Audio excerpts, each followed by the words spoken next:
네, 글로벌 인사이트 소식 전해드렸습니다. 뉴욕 증시가 휴장을 맞아서 또 다양한 소식을 좀 준비해봤습니다. 노동절을 맞았죠. 뉴욕 증시는 계속 쉬어가고 있는 것 같습니다. 네.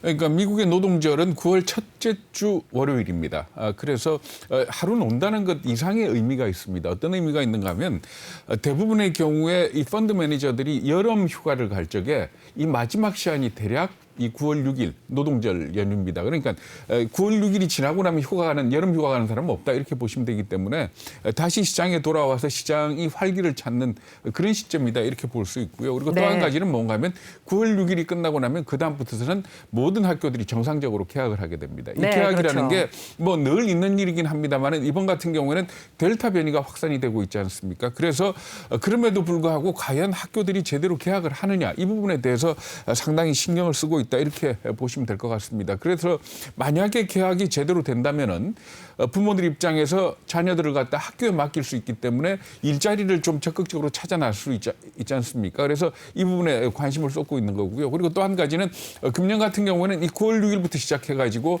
연방 정부가 지급하는 추가 실업 수당이 이제 종료가 됩니다. 그래서 이건 역시도 노동시장에 영향을 미치지 않겠느냐 하는 그런 점에서 9월 6일을 상당히 의미 있게 쳐다보고 있다 이렇게 보시면 될 것 같습니다. 네, 말씀하신 것처럼 굉장히 의미 있는 날이죠. 저도 학교 다닐 때 9월 8일 날에 항상 등교를 했던 생각이 기억이 나는데요. 지금 가장 큰 관심사 아무래도 테이퍼링이 아닐까요? 네, 그렇습니다. 테이퍼링이 아마 기억들 하시겠지만은 얼마 전까지만 해도 연내가 아니고 내년 초에 테이퍼링 시작할 거다 이렇게 예상을 했지 않습니까? 그러다가 이게 바뀐 게 언젠가 하면은 7월에 있었던 FOMC 회의가 끝나고 그 의사록이 공개되면서 이게 갑자기 연내 테이퍼링 쪽으로 기울어졌던 겁니다. 그러니까 그 7월 FOMC 회의에서 대다수의 의원들이 올해 안에 테이퍼링을 시작하는 게 적절하다 이렇게 발언을 한 걸로 의사록이 이렇게 나왔었거든요. 그러고 난 뒤에 제롬 파월 의장이 잭슨 홀 연설에서 이 부분에 대해서 다시 한번 못을 박았습니다. 뭐라고 얘기를 했는가 하면 경제 지표가 예상한 대로 광범위하게 호전된다면 물론 전제는 달았죠.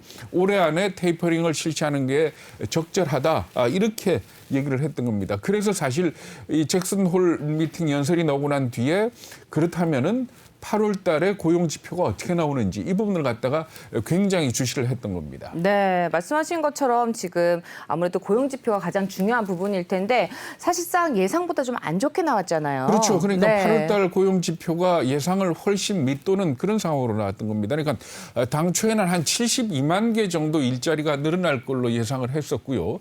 그리고 7월치 같은 경우는 처음 발표할 때는 94만 3천 개가 늘어난 걸로 발표를 했다가 수정치가 105만 개 늘어난 걸로 발표가 됐거든요. 그런데 8월 달에는 25만 3천 개 일자리가 늘어났는데 그쳤기 때문에 예상과 비교하면 한 3분의 1 그리고 전달하고 비교를 하면 한 4분의 1 정도 수준으로 줄었던 겁니다. 그래서 과연 그러면 이 고용 지표를 보고 9월 달 FOMC에서 예상대로 연내 테이퍼링을 발표할 수 있겠느냐 이 부분에 대해서 회의적인 견해들이 등장을 하면서 그래서 아무래도 이 양적 완화 이 조치는 좀 더 지속이 되지 않겠느냐. 그리고 테이퍼링은 금년이 아니고 내년으로 미뤄지는 거 아니냐.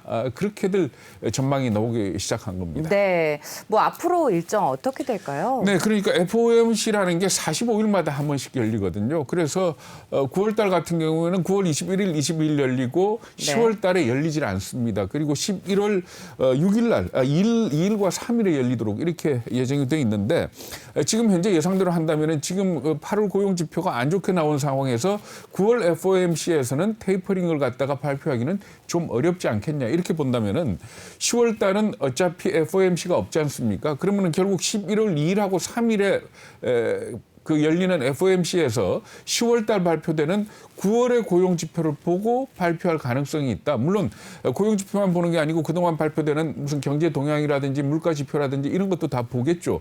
이걸 보고 11월 2일이나 3일 날 열리는 FOMC에서 결정을 하지 테이퍼링 얘기가 나오지 않겠냐 이렇게 보고 있습니다만은 하나 변수가 남아 있습니다. 뭔가 하면은 10월 달 고용 지표가 11월 6일 날 나옵니다. 그러니까 11월 2일, 3일 날 회의를 할 때는 10월 달 고용 지표를 못 보고 하는 거거든요. 그런데 만약에 10월 달 고용 지표가 또 나쁘게 나올 수도 있는 거 아닙니까? 그렇습니다. 그렇기 때문에 그런 어떤 변수를 안고 11월 2일, 3일 날 그렇다면은 테이퍼링 얘기를 하겠느냐? 네. 그렇다면 11월 2일, 3일이 아니고 그 다음에 열리는 이 FOMC가 12월 14, 15일 날 열립니다. 그러니까 이때 가가지고 테이퍼링 발표를 하고 결국 내년 초에 가가지고 테이퍼링을 시작하지 않겠냐. 네. 이렇게들 예상을 하고 있는 겁니다. 네. 다만 변수는 이 고용지표뿐만이 아니고 지금 현재 미국 경기가 굉장히 더블 딥 아니냐라는 얘기까지 나오고 있거든요. 그러니까 성장률이 둔화되고 있는 이 부분이 만약에 부각이 된다면은 테이퍼링이 그것 때문에 또 좀 늦어질 수 있고요. 그리고 또 한 가지는 물가가 많이 오르고 있지 않습니까? 물가 지표가 연말이 되도록 계속 오른다면은 조치를 취할 거다라는 얘기를 했던 적이 있기 때문에 이 물가 지표도 테이퍼링의 어떤 중요한 기준이 될 걸로 이렇게 예상이 되고 있습니다. 그러니까 제일 나쁜 경우는 뭔가 하면은 물가가 많이 오르고 경제는 둔화되는 상황에서 네. 테이퍼링으로 가야 되는 그런 상황이 오게 된다면은 아주 가장 나쁜 시나리오다 이렇게 보는 게 옳을 것 같습니다. 네, 지금 말씀하신 것처럼 인플레이션이 아니라 이제 스태그플레이션 상태에서 이제 테이퍼링 실시될 경우가 이제 문제가 되는 부분인데 지금 뭐 이런 상황에서 테이퍼링 실시된다 그렇다고 하면 이제 파장이 만만치 않을 것 같아요. 네, 그런데 사실 테이퍼링 뭐 여러 번 얘기했습니다만은 그러니까 국채하고 모기지 증권을 갖다가 한 달에 1,200억 달러어치씩 연준이 사주는 거 아닙니까? 네. 사주는 건데 안 사주는 게 아니고 사주는 양을 줄이는 거 아닙니까? 그러니까 뺏는 건 아니거든요. 네. 그러니까 우리가 이 통화 정책을 갖다가 경기에 대응하는 통화 정책을 이렇게 쭉 보면은 만약에 경기가 나빠졌을 때 금리를 내리고 금리를 내려서도 안 될 때 통화 완화 그러니까 양적 완화를 하지 않습니까? 그리고 이 양적 완화를 통해서 만약에 경기가 좋아지게 되면은 테이퍼링을 통해서 양적 완화를 줄여나가고 그리고 양적 완화를 줄이는 테이퍼링이 끝나게 된다면은 다시 금리를 올리게 됩니다. 금리를 올리면서 금리 인상 과정에서 양적 긴축에 들어가거든요. 양적 긴축은 뭔가 하면은 양적 완화가 시중에 있는 채권을 사서 돈을 풀어주는 거라면은 양적 긴축은 연준이 가지고 있는 채권을 시장에 내다 파는 거죠. 그러면서 네. 돈을 갖다 끌어들이는 그런 과정으로 보시면 되는데 그렇기 때문에 테이퍼링 자체는 시장에서 돈을 갖다 끌어들이는 건 아닙니다. 여전히 돈을 주기는 하는 겁니다. 그렇지만 시장에서는 어떤 사인으로 받아들이는가 하면은 아 이제 긴축 기조로 돌아섰구나. 얼마 지나지 않아서 금리 인상이 있겠구나. 이렇게 예상을 하기 때문에 이게 시장에 충격을 준다. 이렇게 보시면 되는 거거든요. 그래서 제롬 파월 의장도 잭슨 홀 연설에서 이 부분에 대해서 굉장히 신경을 써서 얘기를 했습니다. 뭐라고 얘기를 했는가 하면은 테이퍼링하고 금리 인상은 완전히 별개다. 그리고 금리 인상은 아직 멀었고 훨씬 더 말하자면 좀 이 구체적인 더 타이트한 기준으로 금리 인상을 결정하게 될 거다. 이렇게 얘기를 했습니다만은 어쨌든 간에 이 긴축으로 들어가는 입구를 네. 테이퍼링으로 보는 거기 때문에 금융시장은 반응을 하기 마련이다 이렇게 보시면 될 것 같습니다. 네, 뭐 어느 정도는 지금 뭐 맷집이 좀 키워졌다 이런 얘기들도 나오고는 있지만 사실상 친흥국들이 가장 좀 타격을 입지 않을까 이렇게 생각이 되는데 어떻게 보세요? 네, 그렇습니다. 그러니까 테이퍼링이 시작이 되면은 결국 해외에 나가 있던 달러 유동성들이 미국으로 다시 돌아올 가능성이 크다 이렇게 보시면 되는 거거든요. 그래서 2014년에 테이퍼링을 시작을 했을 때도 테이퍼링이 끝나고 바로 금리 인상을 못했던 이유는 뭔가 하면 테이퍼링 과정에서 신흥국들이 굉장히 흔들렸기 때문입니다. 이런 과정을 볼 적에 이번에도 테이퍼링이 실시가 된다면은 신흥국들이 굉장히 어려워지지 않겠느냐 이렇게 보고 있는데 작년 2분기부터 2분기, 3분기, 4분기 동안에 이 신흥국으로 들어간 이 달러 자금이 한 3,600억 달러 정도 되는 걸로 IMF에서 추산을 하고 있습니다. 그러니까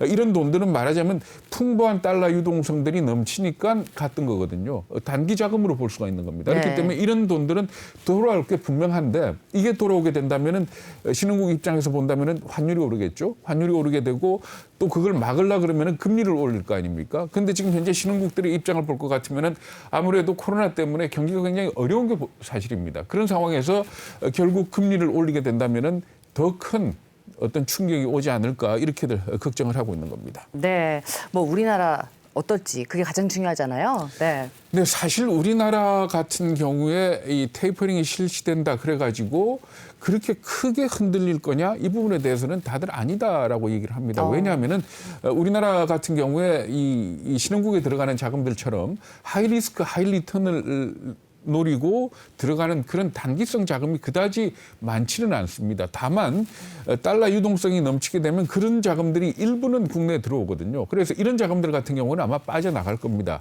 빠져나가는 과정에서 어느 정도의 충격은 불가피하다 이렇게 얘기를 하고 있지만은 지금 우리나라가 이 세계 금융시장에서 어느 정도 대접을 받고 있는지도 좀 눈여겨볼 필요가 있는데 세계 시장의 큰 손들 그러면 연기금 펀드라든지 네. 뭐 큰 이런 투자자들이 있지 않습니까? 그렇습니다. 네. 과거에는 트리플 A에 대해서만 투자를 많이 했습니다. 그러니까 미국 채권, 뭐 일본 네. 채권 이렇게 투자를 했었는데 이 채권의 물량이 부족하다가 보니까 과거에 그 CDO라고 그러니까 그 모기지 채권을 갖고 만든 트리플 A 채권에 투자를 했었거든요. 근데 이게 결국은 세계 금융위기를 가져왔지 않습니까? 그러고 난 이후로는 트리플 A는 아니지만 그거보다 좀 낮은 한 단계 낮은 채권들도 꽤 투자를 많이 합니다. 그래서 우리나라 채권도 거기에 속하는 걸로 돼 있거든요. 네. 그런 입장에서 볼 적에 당장 우리나라에서 돈이 뭐 많이 빠져나간다든지 그럴 가능성은 없지만 어쨌든 간에 일부 유동성들은 빠져나갈 거다. 이렇게 보시면 되고 이게 우리 연초 들어서 계속 지금까지 많이 빠져나갔지 않습니까? 8월 말까지.